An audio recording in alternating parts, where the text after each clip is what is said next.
You have never been defeated by someone smarter than you. Let that land. The people who passed you, the people who got promoted before you, the people who talked over you, sidelined you, ignored you, and still walked away with the win. Most of them were not sharper than you. They were louder, more socially calibrated, more emotionally reckless, more willing to be wrong with confidence, and that was enough. You watched inferior thinking get rewarded. You watched weak ideas become policy. You watched people with shallow minds rise simply because they knew how to make others feel comfortable, while you kept trying to make them think. So now a dangerous question has started living in your head. If I am so intelligent, why do I keep losing? Because intelligence by itself does not win power. In fact, in the hands of the wrong person, it becomes a handicap. And if you were praised your whole life for being the smart one, there is a very high chance your intelligence did not become a weapon. It became a cage.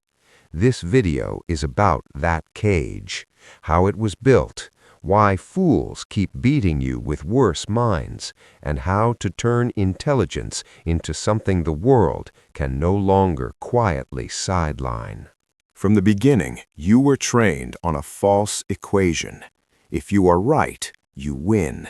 School taught you that. Teachers rewarded it. Parents reinforced it. Tests measured it. Praise sealed it into your identity. You were not just told you were intelligent, you were taught that intelligence was your value. So you built yourself around it. Being the smartest person in the room became more than a trait. It became your self-concept, your protection, your status, your worth. And in controlled environments, this worked. In classrooms, the right answer matters. In institutions with clear rules, logic gets rewarded. In systems built around measurable performance, intelligence can dominate. But the real world is not a classroom.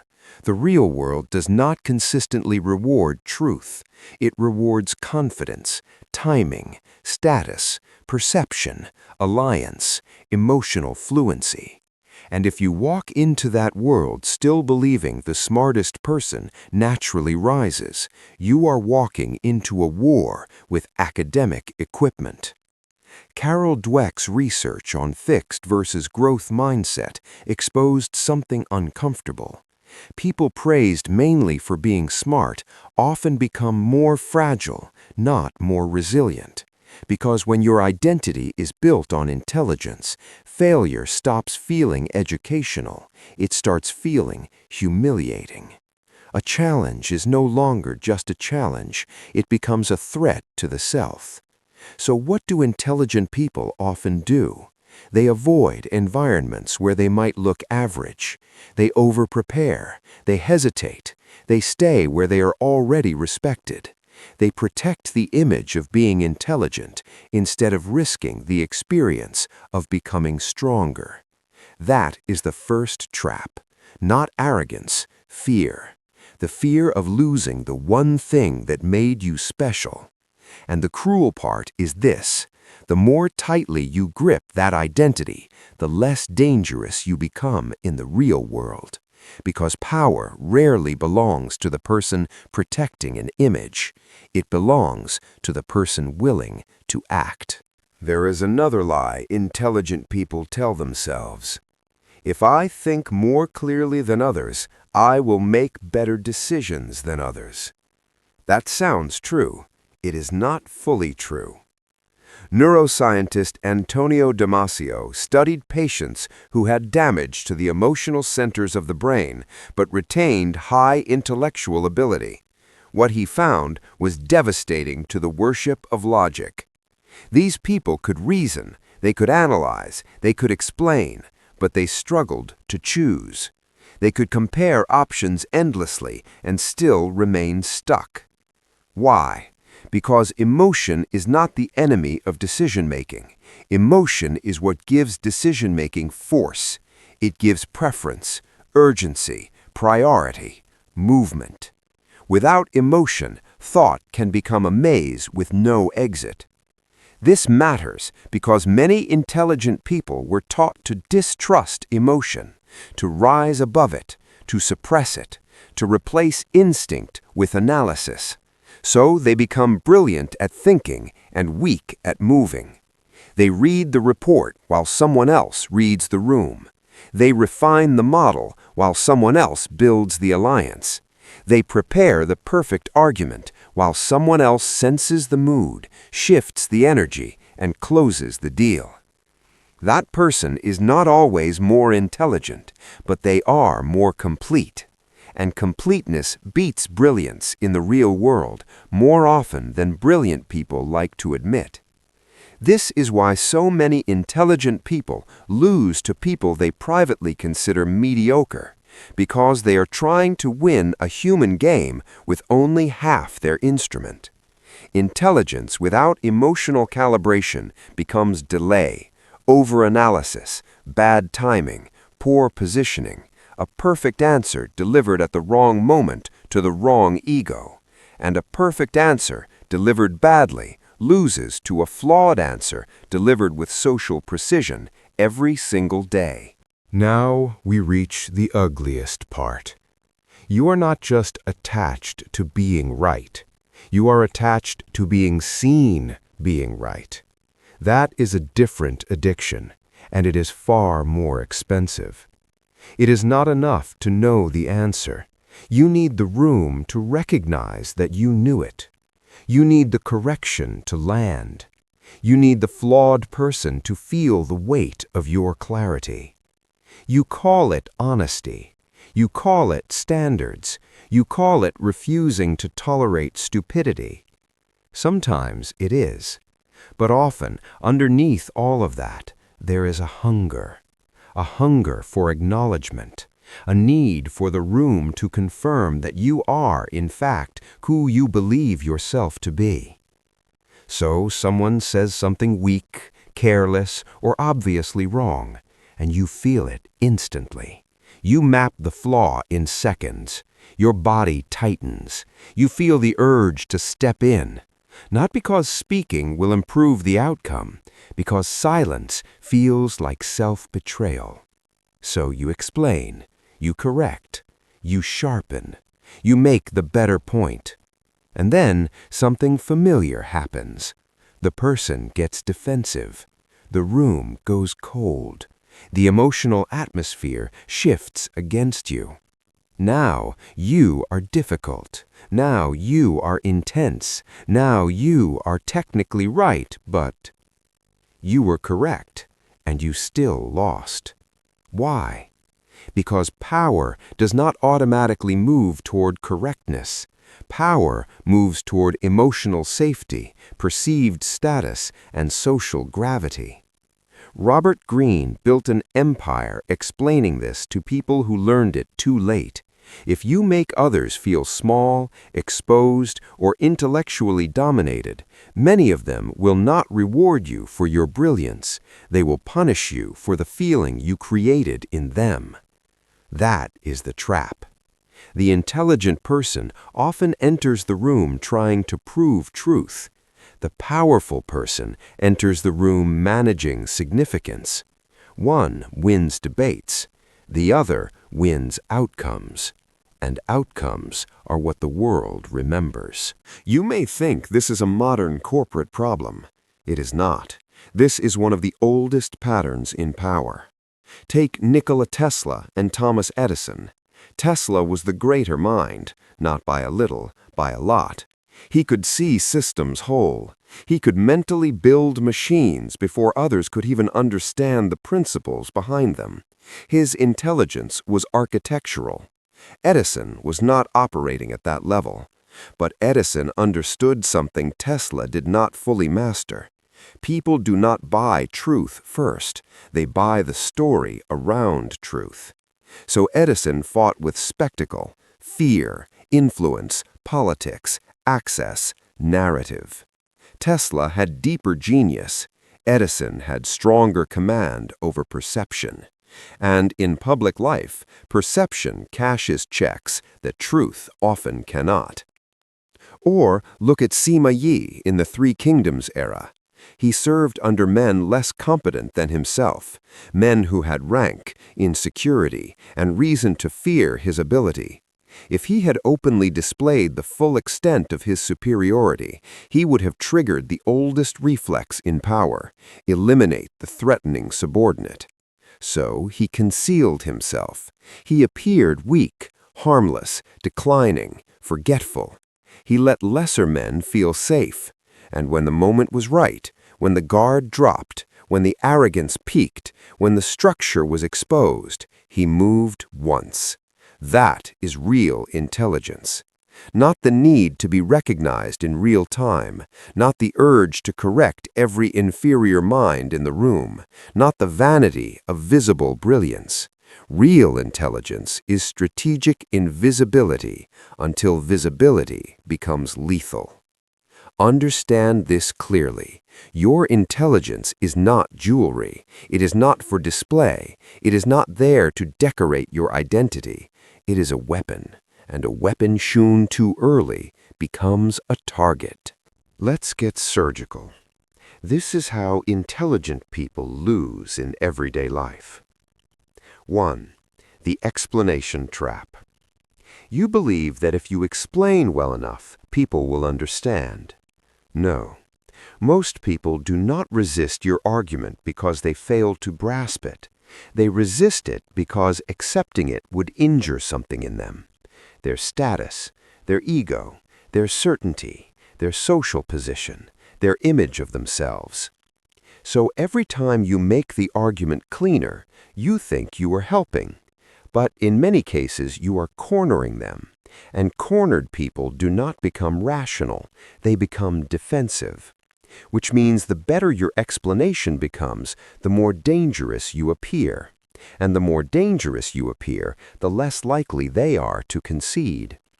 So the conversation stops being about truth. It becomes about tone, attitude, humility, respect. Now you are no longer defending an idea, you are defending your character. That is how intelligent people get dragged into low-level fights they never intended to enter. 2. The energy trap.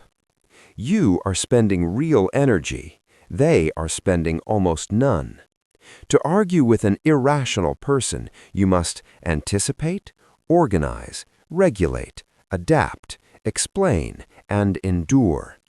To resist you, they only need to say no. Stubbornness is cheap. Clarity is expensive. That is the asymmetry. You are running a machine at high voltage. They are leaning on a wall. Eventually, you feel the drain. Your patience thins. Your voice changes. Your rhythm breaks. And the second your frustration becomes visible, they gain social advantage. Not because their position improved, because your composure cracked first. They did not defeat your logic. They outlasted your nervous system. 3. The identity trap. This is the most dangerous one.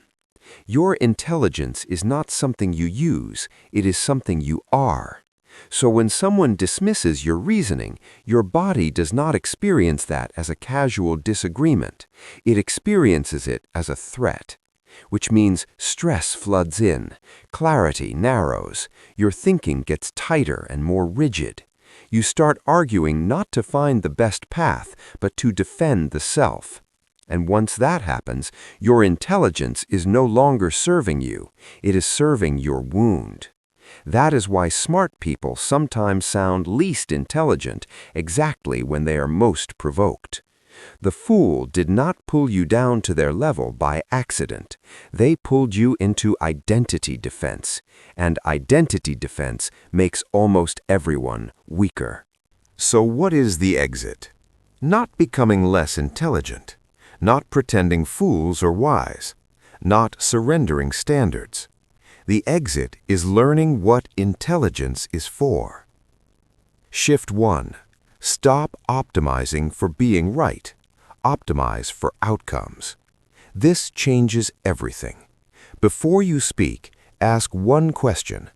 What result do I actually want here? Do I want to be admired? Do I want the best decision? Do I want access? Do I want influence? Do I want the room on my side? Do I want to protect energy and leave? These are different goals, and intelligent people lose because they chase the satisfaction of correctness when the situation actually requires positioning. Sometimes the highest form of intelligence is not correction, it is restraint. Sometimes the smartest move is to let a person keep their pride so you can keep your leverage. Sometimes the cleanest win is private influence, not public accuracy. Shift 2. Kill the need to be acknowledged. This one is brutal because it is internal. As long as your self-worth depends on others recognizing your intelligence, you are psychologically owned by whoever refuses to recognize it. They control your state without lifting a finger. The moment you no longer need the fool to admit you were right, a strange calm enters the room. You stop chasing closure. You stop forcing recognition. You stop over-investing in unwinnable exchanges. You become harder to provoke because your value is no longer hanging in the air, waiting for someone else to confirm it. That is not apathy. That is freedom. Shift 3. Learn human beings as deeply as you learned ideas. If you can analyze systems but cannot read insecurity, ego, shame, status hunger, fear, and emotional timing, your intelligence is incomplete. People do not update beliefs the way textbooks suggest. They update when the emotional cost is low enough, when trust is present, when identity is preserved, when change feels safe. So if you want influence, stop trying to win by force of logic alone. Make people feel understood before you make them feel corrected. Give them a bridge, not a cliff. Let them move without humiliation. The person who can do that consistently will outperform the person who merely has the stronger argument. Shift 4. Guard your cognitive environment like territory. Your attention is not free. Your clarity is not endless. Your mental energy is not self-renewing on demand. Every pointless argument taxes the same system you need for meaningful work, real creation, strategic thought, and long-range execution. That means every foolish battle has a hidden cost, not just time, damage. So start treating your attention like elite infrastructure. Do not hand it to every insecure person who wants a reaction. Do not spend your best thinking on people committed to misunderstanding you. Do not let low-value conflict consume high-value energy. Your mind is not a public utility. Protect it accordingly. Now for the part most people avoid. You already knew some of this, not academically, personally. You have felt more than once that the argument was pointless, that the person was unreachable, that the room was reacting emotionally, not rationally, that you were burning energy for no real return, and yet you still stayed in it. Why? Because the fight gives you something. It gives you identity. The role of the overlooked intelligent one, the one surrounded by mediocrity, the one who sees what others cannot, the one who keeps losing not because they are weak, but because the world is too foolish to recognize them. That story is seductive. It is also a hiding place, because as long as you are busy proving that others are beneath you, you do not have to confront the more dangerous question. What would happen if you stopped arguing and started building? What would exist in your life if all that cognitive fire stopped going into correction, commentary, explanation, and private contempt and started going into creation? That question is terrifying because building removes the fantasy. The market does not care how intelligent you sound. The audience does not care how easily you can dismantle weaker minds. Reality does not hand out trophies for being internally superior. It responds to output, leverage, execution, results. Which means some people stay trapped in argument because argument is safer than creation. Argument lets you feel powerful without risking real measurement. Creation does not. That is the deeper trap. Not that fools distract you. That part is obvious. The deeper trap is that in some hidden way you have been using them to avoid the harder test, the test of building something undeniable. So here is the final truth. Your problem was never that you were too intelligent for this world. Your problem was that you were taught to use intelligence in a way this world does not reward. You were trained to believe that clarity wins, that truth rises, that better reasoning naturally prevails.